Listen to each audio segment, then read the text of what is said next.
Commençons avec l'exercice 7 et la première question. Construire un diagramme en bâton. Alors, je vais me servir directement du tableur. Je vais un peu tricher.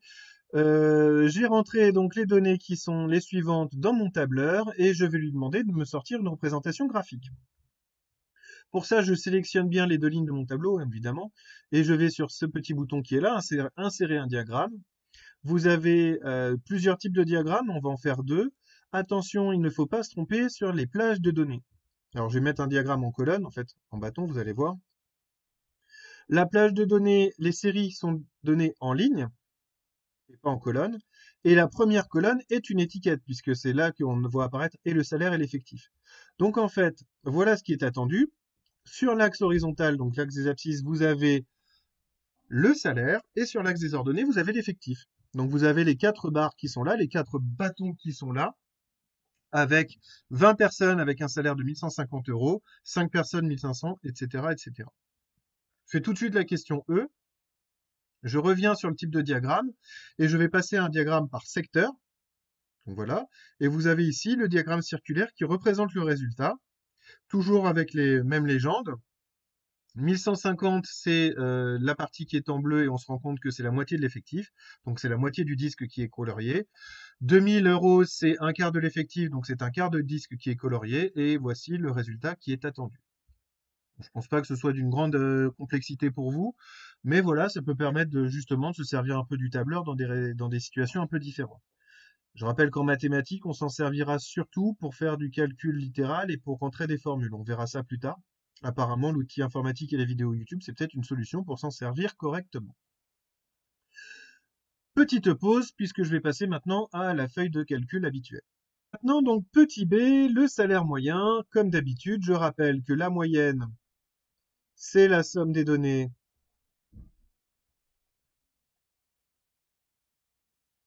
sur l'effectif total. Et encore une fois, on a les données qui sont présentées sous la forme d'un tableau, donc il va falloir faire attention aux coefficients que l'on met à chaque fois. Il y a donc 1150 qui est présent 20 fois, plus 1500 qui est présent 5 fois, plus 2000 qui lui est présent 10 fois, et enfin 3500 qui n'est présent que 5 fois. L'effectif total des personnes dans cette entreprise, des employés, étant de 20 plus 5 plus 10 plus 5. Je rappelle, comme toujours, je fais les calculs séparément. D'abord, au numérateur, ça fait 68 000 euros, si je ne me suis pas trompé. Et au dénominateur, ça fait 40 personnes, ce qui donne un salaire moyen de 1700 euros par mois et par personne.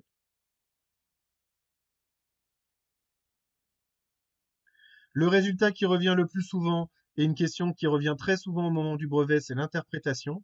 Alors, je la fais à chaque fois, donc j'en profite. Si tous les salaires étaient les mêmes,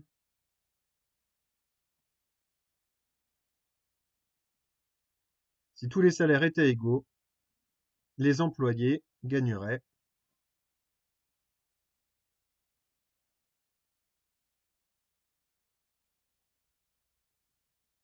1700 euros par mois. Et on peut constater que c'est pas du tout le cas, puisqu'il y en a qui gagnent 2 fois plus. Les plus gros salaires gagnent plus de 2 fois 1700 euros par mois, et les salaires les plus faibles gagnent vraiment beaucoup, beaucoup moins, puisqu'on est quand même à 550 euros en dessous. On est quasiment sur les 2 tiers de ce salaire-là. Dernière question, l'étendue. C'est la question D, oui. L'étendue, ça va être, comme d'habitude, le salaire maximum moins le salaire minimum. Ici, le salaire maximum, il est de 3 500 euros et le salaire minimum est de 1150 euros. Ça nous fait donc une étendue totale de 2 350 euros.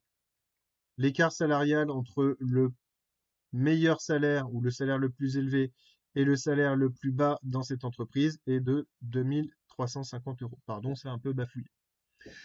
Voilà pour cet exercice numéro 7.